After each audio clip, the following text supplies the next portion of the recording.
Chapter 6, Anatomy of Flowering Plants. You can very easily see the structural similarities and variation in the external morphology of the larger living organism, both plants and animals. Similarly, if we were to study the internal structure, one also finds several similarities as well as differences. This chapter introduces you to the internal structure and functional organization of higher plants. Study of internal structure of the plant is called anatomy. Plants have cell as the basic unit. Cells are organized into tissue, and in turn the tissues are organized into organs. Different organs in a plant show differences in their internal structure. Within angiosperm, the monocots and dicots are also seen to be anatomically different. Internal structure also show adaptations to diverse environment. 6.1, the tissues. A tissue is a group of cells having a common origin and usually performing a common function. A plant is made up of different kinds of tissues. Tissues are classified into two main groups, namely meristematic and permanent tissue, based on whether the cells being formed are capable of dividing or not. 6.1.1, Meristematic tissue. Growth in plant is largely restricted to specialized region of active cell division called meristems. Plants have different kinds of meristems. The meristems which occur at the tip of a root and shoot and produce primary tissues are called apical meristem. Figure 6.1. Root apical meristem occupy the tip of the root while the shoot apical meristem occupy the distantmost region of the stem axis. During the formation of leaf and elongation of stem, some cells left behind from the shoot apical meristem constitute the axillary bud. Such buds are present in the axils of leaf and are capable of forming a branch or a flower. The meristem which occur between mature tissues is known as intercalary meristem. They occur in grasses and regenerate parts removed by the grazing herbivores. Both apical meristem and intercalary meristem are primary meristems because they appear early in life of a plant and contribute to the formation of a primary plant body. The meristem that occur in mature regions of the root and the shoot of many plants, particularly those that produce woody axis and appear later than primary meristem, is called the secondary or lateral meristem. They are cylindrical meristem. Fascicular vascular cambium, intrafascicular cambium, and core cambium are examples of lateral meristems. These are responsible for producing the secondary tissue. Following division of cells in both primary and as well as secondary meristem, the newly formed cells become structurally and functionally specialized and lose the ability to divide. Such cells are termed permanent or mature cells and constitute the permanent tissue. During the formation of primary plant body, specific region of the apical meristem produce dermal tissue, ground tissues, and vascular tissues. 6.1.2, Permanent tissues. The cells of the permanent tissue do not generally divide further. Permanent tissue having all the cells similar in structure and function are called simple tissues. Permanent tissue having many different types of cells are called complex tissues. 6.1.2.1, Simple tissues. A simple tissue is made up of only one type of cells. The various simple tissue in plants are parenchyma, collenchyma, and sclerenchyma. Figure 6.2. Parenchyma forms the major component within organs. The cells of parenchyma are generally isodimetric. They may be spherical, oval, round, polygonal, or elongated in shape. Their walls are thin and made up of cellulose. They may either be closely packed or have some intercellular spaces. The parenchyma perform various functions like photosynthesis, storage, secretion. The collenchyma occur in layer below the epidermis in most of the monocotyledonous plant. It is found either as homogeneous layer or in patches. It consists of cells which are much thickened at the corner due to the deposition of cellulose, hemicellulose, and pectin. Collenchymatous cells may be oval, spherical, or polygonal and often contain chloroplast. These cells assimilate food when they contain chloroplast. Intercellular spaces are absent. They provide mechanical support to the growing part of a plant such as young stem and petiole of the leaf. Sclerenchyma consists of long, narrow cells with thick and lignified cell wall having a few or numerous pits. Sclerenchyma consists of long, narrow cells with thick and lignified cell wall having a few or numerous pits. They are usually dead and without protoplast. On the basis of variation in form, structure, origin, and development, sclerenchyma may either fibers or sclerids. The fibers are thick-walled, elongated and pointed cells, generally occur in group in various parts of the plant. The sclerids are spherical, oval or cylindrical, highly thickened dead cells with very narrow cavities, lumen. These are commonly found in fruit walls of nuts, pulp of fruit like guava, pear and sapota, seed coats of legumes and leaves of tree. Sclerenchyma provide mechanical support to organ. 6.1.2.2 Complex tissues. The complex tissue are made of more than one type of cell and these work together as a unit. Xylem and phloem constitute the complex tissues in plant. Figure 6.3. Xylem function as the conducting tissue for water and mineral from the root to the stem and leaves. It also provides mechanical strength to the plant parts. It is composed of four different kinds of elements, namely tracheids, vessels, xylem fiber, and xylem parenchyma. Gymnosperm lack vessels in their xylem. Tracheids are elongated or tube-like cells with thick and lignified walls and tapering ends. These are dead and without protoplast. The inner layer of the cell wall have thickening which vary in form. In flowering plant, tracheids and vessels are the main water transporting elements. Vessel is a long cylinder tube-like structure made up of many cells, called vessel members, each with lignified wall and a large central cavity. The vessel cells are also devoid of protoplasm. Vessel members are interconnected through perforation in their common walls. The presence of vessel is a characteristic feature of angiosperms. Xylem fiber have highly thickened wall and obliterated central lumen. These may either be septate or aseptate. Xylem parenchyma cells are living and thin-walled, and their cell wall is made up of cellulose. They store food material in a form of starch or fat and other substances like tannin. The radial conduction of water takes place by the ray parenchymatous cell. Primary xylem is of two types, protoxylem and metaxylem. The first form primary xylem elements are called protoxylem and later formed primary element are called metaxylem. In stem, the protoxylem lie towards the center pith and the metaxylem lies towards the periphery of the organ. This type of primary xylem is called endarch.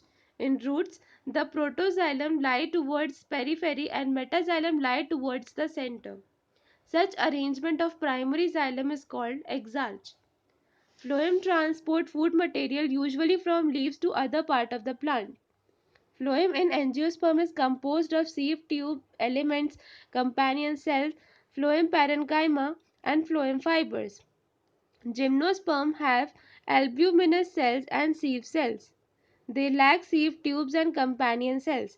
Sieve tube elements are also long, tube-like structure arranged longitudinally and are associated with the companion cell. Their end wall are perforated in a sieve-like manner to form the sieve plates. A mature sieve element possesses a peripheral cytoplasm and a large vacuole but lacks a nucleus. The function of sieve tubes are controlled by the nucleus of companion cells. The companion cells are specialized parenchymatous cells, which are closely associated with the sieve tube elements. The sieve tube elements and companion cells are connected by pith fields present between their common longitudinal walls. The companion cell help in maintaining the pressure gradient in the sieve tubes. Phloem parenchyma is made up of elongated tapering cylindrical cells which have the dense cytoplasm and nucleus. The cell wall is composed of cellulose and has pits through which plasmodesmatal connection exists between the cells. The phloem parenchyma store food material and other substances like resin, latex, and mucilage. Phloem parenchyma is absent in most of the monocotyledons. Phloem fiber, bast fibers are made up of sclerenchymatous cells. These are generally absent in primary phloem but are found in secondary phloem. These are much elongated, unbranched, and have pointed needle-like apices. The cell wall of phloem fiber is quite thick. At maturity, these fibers lose their protoplasm and become dead. Phloem fiber of jute, flax, and hemp are used commercially. The first form, primary phloem, consists of narrow sieve tubes and is referred to as protophlloem, and later form phloem has greater sieve tubes and are referred to as metaphloem. 6.2, the tissue system. We were discussing types of tissue based on the types of cells present. Let us now consider how tissue vary depending on their location in the plant body. Their structure and function would also be dependent on location. On the basis of their structure and location, there are three types of tissue systems. These are the epidermal tissue system, the ground or fundamental tissue system, and the vascular or conducting tissue system. 6.2.1, Epidermal tissue system. The epidermal tissue system forms the outermost covering of the whole plant body and comprises epidermal cells, stomata, and the epidermal appendages, the trichomes and hairs. The epidermis is the outermost layer of the primary plant body. It is made up of elongated, compactly arranged cells which form a continuous layer. Epidermis is usually single-layered. Epidermal cells are parenchymatous with a small amount of cytoplasm lining the cell wall and a large vacuole. The outside of the epidermis is often covered with a waxy thick layer called the cuticle, which prevents the loss of water. Cuticle is absent in roots. Stomata are structures present in the epidermis of leaves. Stomata regulate the process of transpiration and gaseous exchange. Each stoma is composed of two bean-shaped cells known as guard cells which enclose stomatal pore. In grasses, the guard cells are dumbbell-shaped. The outer wall of guard cells away from the stomatal pore are thin and the inner wall towards the stomatal pore are highly thickened. The guard cells possesses chloroplast and regulate the opening and closing of stomata. Sometimes a few epidermal cells in the vicinity of the guard cell become specialized in their shape and size and are known as subsidiary cells. The stomatal aperture, guard cells, and the surrounding subsidiary cells are together called stomatal apparatus. Figure 6.4. The cells of the epidermis bear number of hairs. The root hairs are unicellular elongation of the epidermal cells and help absorb water and mineral from the soil. On the stem, the epidermal hairs are called trichomes. The trichomes in the shoot system are usually multicellular. They may be branched or unbranched and soft or stiff. They may even be secretory. The trichomes help in preventing water loss due to transpiration. 6.2.2, the ground tissue system. All tissues except epidermis and vascular bundle constitute the ground tissue. It consists of simple tissues such as parenchyma, collenchyma, and sclerenchyma. Parenchymatous cells are usually present in cortex, pericycle, pith, and medullary rays, in the primary stem and roots. In leaves, the ground tissue consists of thin-walled chloroplast containing cells and is called mesophyll. 6.2.3, the vascular tissue system. The vascular system consists of complex tissues, the phloem and the xylem. The xylem and the phloem together constitute the vascular bundle. Figure 6.5. In dicotyledonous stem, cambium is present between the phloem and xylem. Such vascular bundle, because of the presence of cambium, possesses the ability to form secondary xylem and phloem tissues and hence are called open vascular bundles. In monocotyledons, the vascular bundles have no cambium present in them.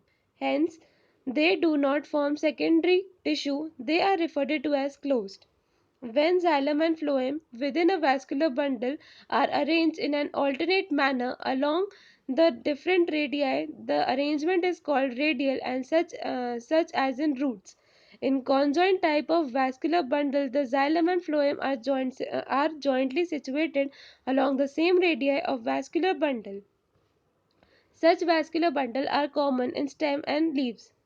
The conjoint vascular bundle usually have the phloem located only on the outer side of the xylem.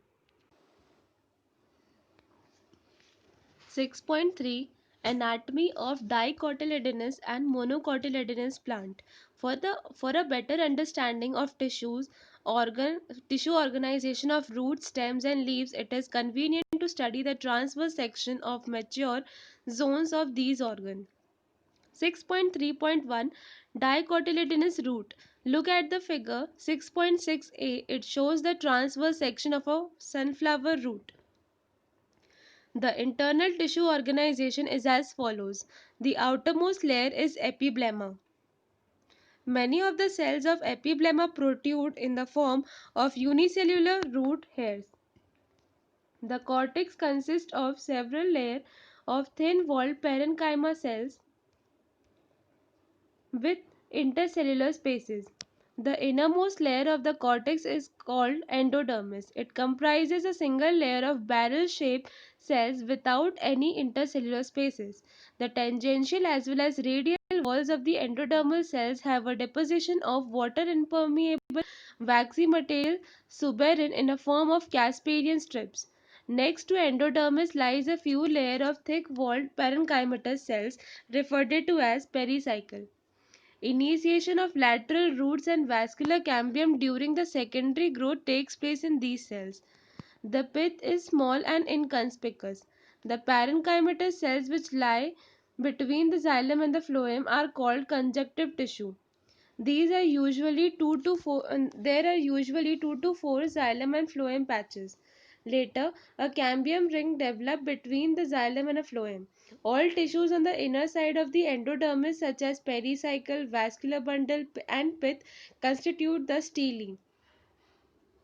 6.3.2 Monocotyledonous root. The anatomy of monocot root is similar to the dicot root in many respects. Figure 6.6b.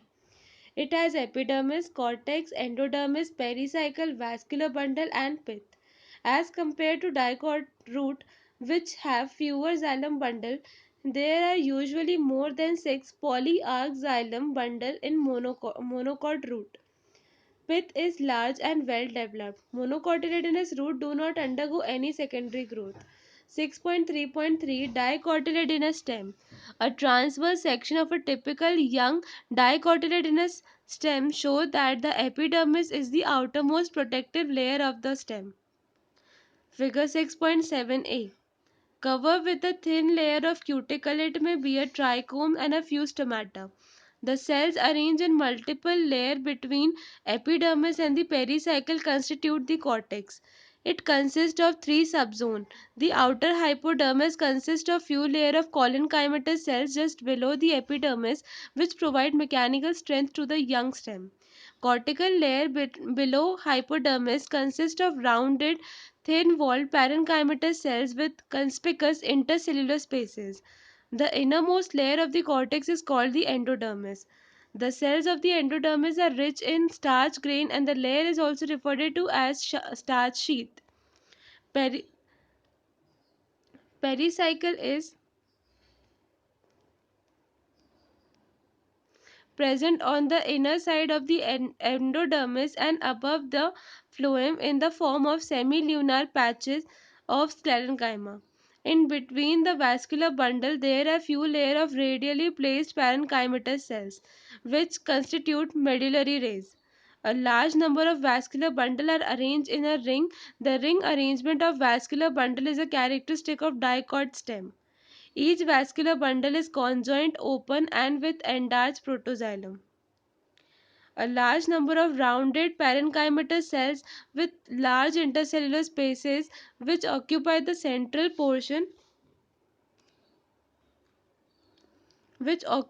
central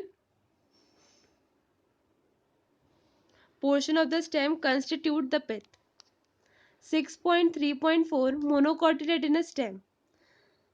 The monocot stem has a sclerenchymatous hypodermis, a large number of scattered vascular bundle, each surrounded by the sclerenchymatous bundle sheath, and a large conspicuous parenchymatous ground tissue. Figure 6.7b. Vascular bundle are conjoined and closed. Peripheral vascular bundle are generally smaller than the centrally located ones. The phloem parenchyma is absent and water-containing cavities are present within the vascular bundles. 6.3.5 Dorsiventral dicotyledonous leaf. The vertical section of a vertical section of dorsiventral leaf through the lamina show three main parts, namely epidermis, mesophyll, and vascular system. The epidermis, which cover both the upper surface adaxial epidermis and the lower surface abaxial epidermis of the leaf, have a conspicuous cuticle. The abaxial epidermis generally bear more stomata than the adaxial epidermis. The latter may even lack stomata. The tissue between the upper and the lower epidermis is called the mesophyll. Mesophyll, which possess chloroplast and carry out photosynthesis, is made up of parenchyma. It has two types of cells, the palisade parenchyma and the spongy parenchyma. The adaxially placed palisade parenchyma is made up of elongated cells which are arranged vertically and parallel to each other. The oval or round and loosely arranged spongy parenchyma is situated below the palisade cells and extend to the lower epidermis. There are numerous large spaces and air cavities between these cells. Vascular system include vascular bundle, which can be seen in veins and the midrib. The size of the vascular bundle are dependent on the size of veins. The veins vary in thickness in a reticulate venation of the dicot leaves. The vascular bundle are surrounded by the layer of thick-walled bundle sheath cells. Look at the figure 6.8a and find the position of xylem in the vascular bundle. 6.3.6 Isobilateral monocotyledonous leaf. The anatomy of isobilateral leaf is similar to that of dorsiventral leaf in many ways. It shows the following characteristic differences. In a isobilateral leaf, the stomata are present on both the surfaces of the epidermis and the mesophyll is not differentiated into palisade and spongy parenchyma. Figure 6.8b. In grasses, certain adaxial epidermal cells along the vein modify themselves into large empty colorless cells. These are called bulliform cells. When the bulliform cells in the leaf have absorbed water and are turgid, the leaf surface is exposed. When they are flaccid due to water stress, they make the leaf curl inward to minimize water loss. The parallel venation in monocot leaves is reflected in the near similar sizes of vascular bundles, except in the main vein as seen in vertical section of the leaf. 6.4 Secondary growth. The growth of the root and the stem in length with the help of apical meristem is called the primary growth. Apart from primary growth, most dicotyledonous plants exhibit an increase in girth. This increase is called the secondary growth. The tissue involved in secondary growth are the two lateral meristem, vascular cambium, and core cambium. 6.4.1 Vascular cambium. The meristematic layer that is responsible for cutting of vascular tissue, xylem and phloem, is called vascular cambium. In the young stem, it is present in patches as a single layer between the xylem and phloem. Later, it forms a complete ring. 6.4.1.1 Formation of cambial ring. In dicot stem, the cells of cambium present between primary xylem and primary phloem is the intrafascicular cambium. The cells of medullary rays adjoining these intrafascicular cambium become meristematic and form the intercellular cambium, thus containing the ring of cambium. Thus, a continuous ring of cambium is formed. 6.4.1.2 Activity of cambial ring. The cambial ring becomes active and begins to cut off new cells both towards the inner and the outer sides. The cells cut off towards pith mature into secondary xylem, and the cells cut off towards periphery mature into secondary phloem. The cambium is generally more active on the inner side than on the outer. As a result, the amount of secondary xylem produced is more than the secondary phloem and soon forms a compact mass. The primary and the secondary phloem get gradually crushed due to the continuous formation and accumulation of secondary xylem. The primary xylem, however, remain more or less intact in and around the center. At some places, the cambium forms a narrow band of parenchyma, which passes through the secondary xylem and the secondary phloem in a radial directions. These are the secondary medullary rays, figure 6.9. 6.4.1.3 Spring wood and autumn wood. The activity of cambium is under the control of many physiological and environmental factors. In temperate region, the climatic conditions are not very uniform throughout the year. In the spring season, cambium is very active and produce a large number of xylary elements having vessels with wider cavities. The wood formed during this season is called spring wood or early wood. In winter, the cambium is less active and form very few xylary elements that have narrow vessels. And this wood is called autumn wood or late wood. The spring wood is lighter in color and has a lower density, whereas the autumn wood is darker and has the higher density. The two kinds of wood that appear as alternate concentric rings constitute an annual ring. Annual rings seen in a cut stem give an estimate of the age of a tree. 6.4.1.4 Heartwood and sapwood. In old trees, the greater part of secondary xylem is dark brown due to the deposition of organic compound like tannin, resin, oils, gums, aromatic substances, and essential oil in the central or innermost layer of the stem. These substances make it hard, durable, and resistant to the attack of microorganisms and insects. This region comprises dead element with highly lignified walls and is called the heartwood. The heartwood does not conduct water, but it gives mechanical support to the stem. The peripheral region of the secondary xylem is lighter in color and is known as the sapwood. It is involved in the conduction of water and mineral from root to leaves. 6.4.2 Core cambium. As the stem continue to increase in girth due to the activity of vascular cambium, the outer cortical and epidermis layer get broken and need to be replaced to provide new protective cell layers. Hence, sooner or later, another meristematic tissue called core cambium or phellogen develops, usually in the cortex region. Phellogen is a couple of layer thick. It is made of narrow, thin-walled and nearly rectangular cells. Phellogen cut off cells on both sides. The outer cell differentiate into cork or phellum, while the inner cell differentiate into secondary cortex or phelloderm. The cork is impervious to water due to suberant deposition in the cell wall. The cells of secondary cortex are parenchymatous. Phellogen, phloem, and phelloderm are collectively known as periderm. Due to the activity of core cambium, pressure built up on the remaining layer peripheral to phellogen and ultimately these layers die and slug off. Bark is a non-technical term that refers to all the tissues exterior to the vascular cambium, therefore including secondary phloem. Bark refer to the number of tissue types via periderm and secondary phloem. Bark that is formed early in the season is called early or soft bark. Towards the end of season, late or hard bark is formed. Name the various kind of cell layer which constitute the bark.